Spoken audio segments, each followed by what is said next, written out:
Ano? Itutuloy mo ang kasal ninyo ni Mabel? Yes, ma'am. Pero damaged good na ang babaeng yan. Tinangay na ni Dante. Kumbaga sa buto na tinangay na ng aso, nilawayan na.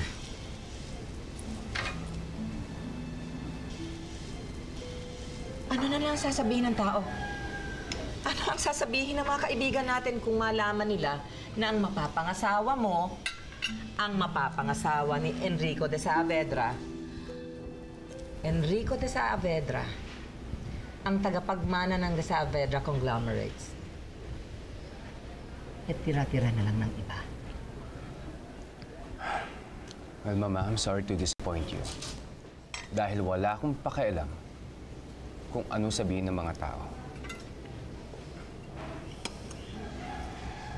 At sa sasabihin ko, wala kang pakialam?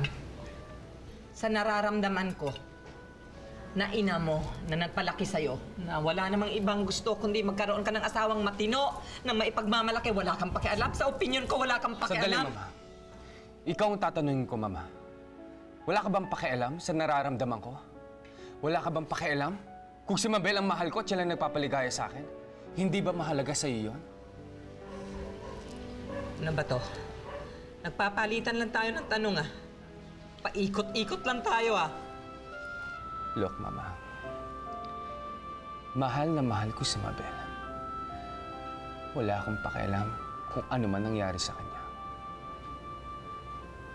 Mama, magiging maligaya sana ako kung matatanggap mo siya. Pero kung hindi mo siya kayang tanggapin, wala akong magagawa. Pakakasalan ko si Mabel.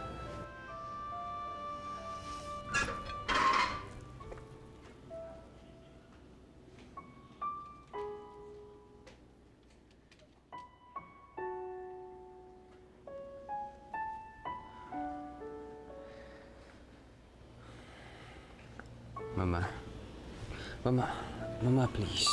Please, I'm begging you. Let me be happy.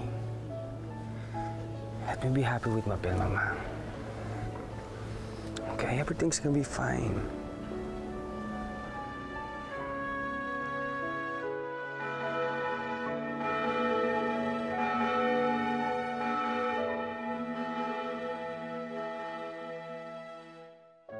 Matagal pa.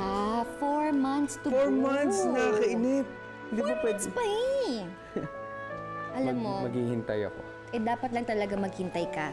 Kasi, pag lumabas na to si baby, nako, lahat ng oras mo mauubos sa kanya. Hi, baby. Wala ka nang time for me.